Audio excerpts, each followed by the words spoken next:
What's up guys, Benny Obscene here, and the 911 has obviously been one of my dream cars since as long as I can remember, ever since I was a little kid. And part of that is due to the air-cooled engine in the back of the car. But unfortunately, the worst part of this car is also that the inside is air-cooled because it's freezing in here. It's the middle of winter. There's no heat. I can barely feel my feet. But we're gonna get this shot because it works well in the video. The thing that gets really tricky really fast with an air-cooled engine is heat. Now with a traditional engine, you've got the radiator, you've got coolant, goes through your heater core, everybody's hunky-dory, warm and toasty. With this, those parts just simply aren't part of the equation. So what the engineers did is they created these things called heat exchangers, where the air that goes through this fan over the hot engine gets forced through these things called heat exchangers off the exhaust, and that's what heats up the hot air that's flowing through the heater system in the car. Enter SSI, which is a company from a while back. I think they've been bought by Dansk or something like that recently, but what they've created is a stainless steel version of the original Porsche heat exchangers. So the original ones were steel, they would rust out, not good. These are stainless steel, meaning they last forever. And as you can see by my nicely used set here, these have lasted forever and they sound fantastic. But most importantly for me, who's getting too old and too grumpy, they provide heat for the car.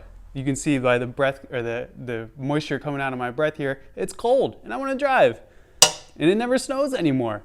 So what this is, obviously you've got your exhaust system goes in here, through here, etc. But it's this big channel right here that funnels that hot air into the car. All right, enough jibber jabber. I'm gonna get this heater back on because it's freezing in here, get this car up in the air and get the current exhaust off the car.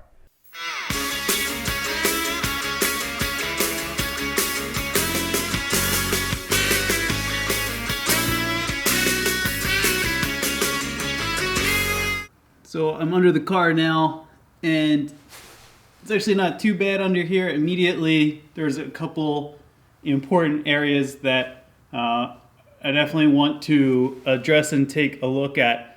The good news is that because I have aftermarket headers on the car right now, it's going to make the removal pretty easy. I've got clear access to all the bolts. I've got clear access to all the nuts, and it shouldn't be too bad to get these off. What's concerning me is that there's some oil dripping from numerous different places, which it's kind of part of the territory here. This is the way. This is the way. This is the way. But obviously something that you want to take a look at, especially before you put these fancy heat exchangers on the bottom here. So no big surprise under here, kind of like the transmission area, flywheel area. Obviously a little bit wet. We're nice and dry as we get back here. What has me a little bit concerned though is cylinder 4. So here's like the oil pipe or whatever. We got a little bit coming down here. But then right here on this exhaust port, we got some oil and oil. So something's getting by. I don't know if maybe that's just oil coming through like a valve seat. I don't have a whole lot of history on this motor, but that's kind of what we're working with. And then here on the passenger side, clean as can be, fit as a fiddle. Okay, so that's that.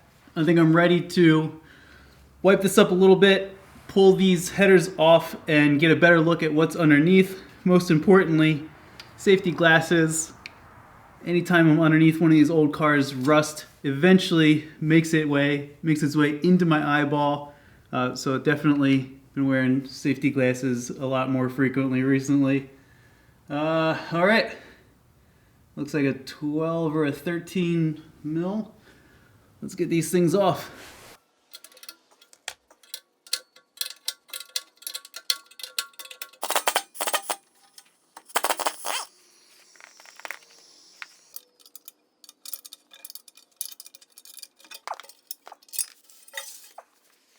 All right, well that wasn't too bad. The heat exchangers, they're out. They're really light and they're okay. The only problem I ran into was on a lot of the studs. They actually pulled out instead of the nut coming off the stud. The whole stud came out. That's not the end of the world. I'll take that 10 out of 10 over a broken stud that you got to drill out. So I'll figure that piece out. But as far as next steps, I think in the next episode, I will get the SSI exchangers mounted up. We'll do a test fit. We'll see what clears, what doesn't. What I'm not sure of is there's a couple different oil lines that you're supposed to buy with SSIs to make sure that they fit. I don't know what I have versus what I don't have, so I just gotta try and put them on and see what happens. So I might run into that problem. The other thing too is there's a special tool that you're supposed to use to actually tighten the nuts. I don't have that either, so we'll figure that piece out. So that'll be episode 2, and then episode 3 is actually connecting the heater system, so everything else, all the hoses, all the ducting, everything that needs to get figured out to actually make that hot air get from back here to inside the car.